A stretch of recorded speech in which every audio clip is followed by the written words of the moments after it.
Hello guys, இன்னைக்கு எல்லாருக்கும் பிடிச்ச சிலேபி மீன் குழம்பு எப்படி செய்கிறதுன்னு பார்க்கலாம். அதுக்கு ஃபஸ்ட்டு ஒரு பேன் வச்சு அதில் வந்து ஆயில் சேர்த்துக்கோங்க. மீன் குழம்பு, சிக்கன் குழம்புக்குலாம் கொஞ்சம் ஆயில் அதிகமாக சேர்த்திங்கன்னா இன்னும் கொஞ்சம் சூப்பராக இருக்கும். நல்லெண்ணெய் சேர்த்துக்கோங்க. எண்ணெய் நல்லா சூடானதுக்கப்புறம் கொஞ்சமாக வெந்தயமும் அது கூட கொஞ்சமாக சீரகமும் சேர்த்து ரெண்டையும் நல்லா பொரிய விடுங்க. எப்போவுமே நம்ம வந்து புளி ஆட் பண்ணி ஏதாவது குழம்பு வச்சோம் அப்படின்னா அந்த வெந்தயம் சீரகம் வந்து நல்லா மணமாகவும் இருக்கும், ரொம்பவும் சூப்பராகவும் இருக்கும்.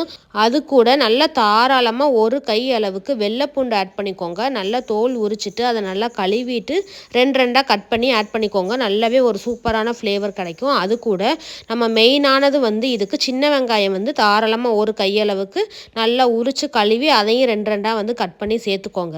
முழுசாகவும் சேர்த்துக்கலாம், இல்லை ரெண்டாக கட் பண்ணியும் சேர்த்துக்கலாம். நீங்கள் ரெண்டாக கட் பண்ணி சேர்க்கையில் இந்த ஃப்ளேவர் நல்லாயிருக்கும். அது கூட வந்து 4 பச்சை மிளகாயை நடுவில் லைட்டாக கீறிட்டு இது மாதிரி வந்து எண்ணெயிலே சேர்த்து இது எல்லாத்தையும் வந்து வதக்கிடுங்க. இது மாதிரி பண்ணையில் வேறு லெவலில் இருக்கும். அந்த மீன் குழம்போட டேஸ்ட்டே வேறு லெவலில் இருக்கும்.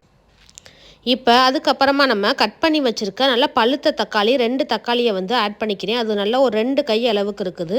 நம்ம தக்காளி வெங்காயம் பூண்டு நல்லா ஆட் பண்ணோம் அப்படின்னா நல்ல ஒரு குழம்பு வந்து நல்ல ஒரு கன்சிஸ்டன்சிக்கு நமக்கு நல்ல கிரேவி மாதிரி வந்து கிடைக்கும். ரொம்பவும் தண்ணி குழம்பு இல்லாமல் நார்மலாக இருக்கும். இந்த மாதிரி வந்து நீங்கள் ஆட் பண்ணையில் ரொம்பவே சூப்பராகவும் இருக்கும்.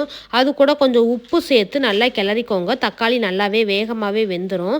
இன்னும் கொஞ்சம் வேகிறதுக்கு நம்ம வந்து ஒரு மூடி போட்டு அதை வந்து ஒரு 2 மினிட்ஸுக்கு நல்லா வேக விடுங்க. நல்லாவே வெந்து வந்துடும். இதுதான் மெயினான ப்ராசஸ்ஸே இந்த மீன் குழம்புக்கு. அதுக்கப்புறம் நம்ம நார்மலாக போடுற குழம்பு மிளகாய் தூளாக இருக்கட்டும், இல்லை அப்படின்னா மீன் குழம்பு மசாலாவாக இருக்கட்டும், நான் வந்து மல்லித்தூள் மிளகாய் தூள் மட்டும்தான் போடுவேன். அது கூட கொஞ்சமாக மஞ்சத்தூள் போட்டு புளி கரைச்சி ஊற்றி நான் வந்து குழம்பு வச்சு முடிச்சிட்டேன். அதில் கொஞ்சம் மீன் எடுத்து நல்லா வறுத்தாச்சு. இப்போ சாப்பிட போகலாம். பாய்.